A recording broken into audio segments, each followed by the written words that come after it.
Tabriz Noorani, the director of Love Sonia, is like a vulture because he is trying to cash in on the red light district of Mumbai, Grant Road. Like animals kept in cages, he dehumanizes them.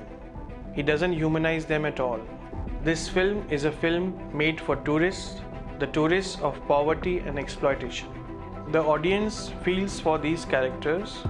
Yes, they feel for them, but not empathy. They pity these characters as if they are someone who are below them, who are below their level completely. Like they watch them like animals kept in cages. Starting from the main character, Mrunal Thakur, Sonia, all the characters are like cardboard characters. They are not fleshed out properly.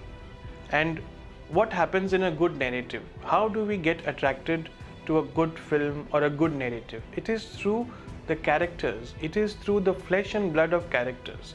If you feel for the characters, if the characters are well etched out, even if they are grey characters, you feel for them. And so many good actors are wasted.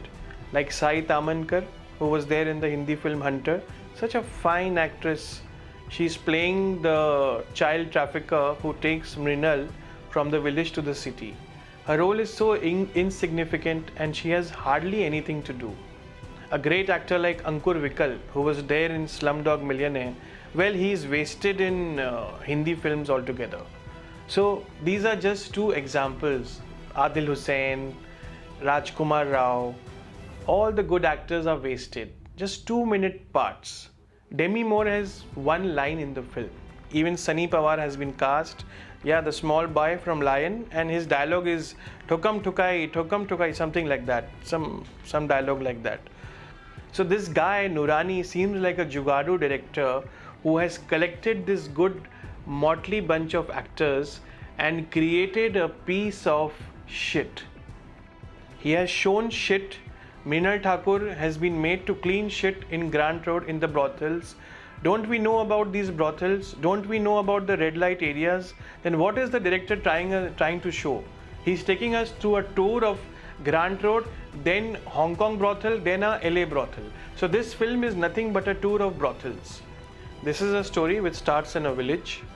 As usual, there are a lot of problems. There is a farmer who doesn't have enough water. There is scarcity of water, scarcity of rain, and he's having all sorts of problems, money lender problems.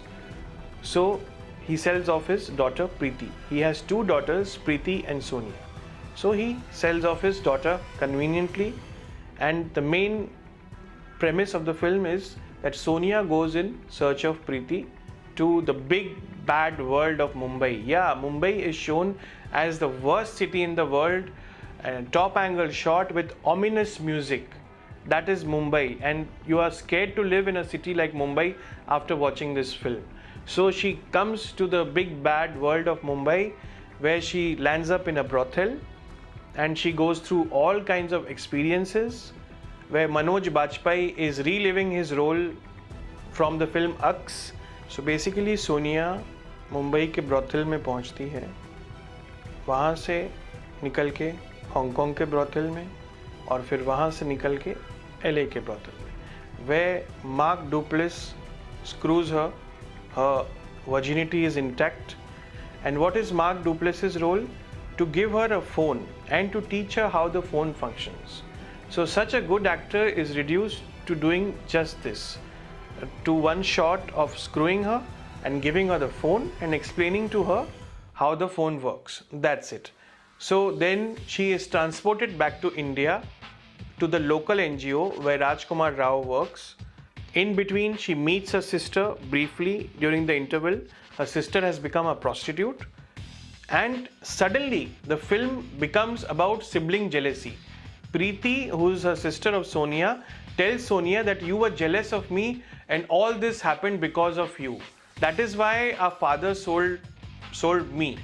So suddenly this film becomes about sibling jealousy. She lands up in the local NGO in India, and that's the end of the film. That's a nice little sweet end of the film. And then of course I forgot to tell you, there's statistics at the end of the film, that so many girls are being trafficked all over the world, and how many are saved and how many are trafficked. So did you make this film to give us this statistic? Wouldn't it have been better if we could have googled this statistic? Secondly, did you want an Oscar by taking A.R. Rahman for one song and by taking Rasul Pukati for sound? Do you think the Oscar will even look at you? Danny Boyle made a very entertaining film, Slumdog Millionaire, however way he looked at India. But he was not exploitative in his methods.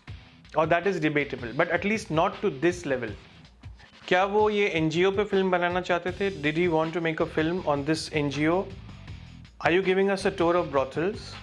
Are you showing us the perverted sex life of a special class of people? What is the aim of making this film? I really fail to understand. So all kinds of jugaad he has done to get that Oscar, but I'm sorry to say, Oscar people I don't think will even look at you. See, what happens is people make issue-based films and even critics go gaga over that film. See, he has made an issue-based film, a very painful film, a very heart-wrenching film. See, the issue is not important from a filmmaker's point of view. I'm telling you, the way a filmmaker looks at an issue, that is important, and that is where we come in. Cinema Satsang's point of view, a filmmaker's point of view. If you shoot a love-making scene aesthetically with nudity, and if you show a heroine getting drenched in the rain and with pelvic calisthenics and her whole body in close-ups in a vulgar manner, which is more bad? Is that aesthetic love-making scene beautiful, or is it vulgar? Or heroine drenched in rain getting a U certificate with vulgar camera angles?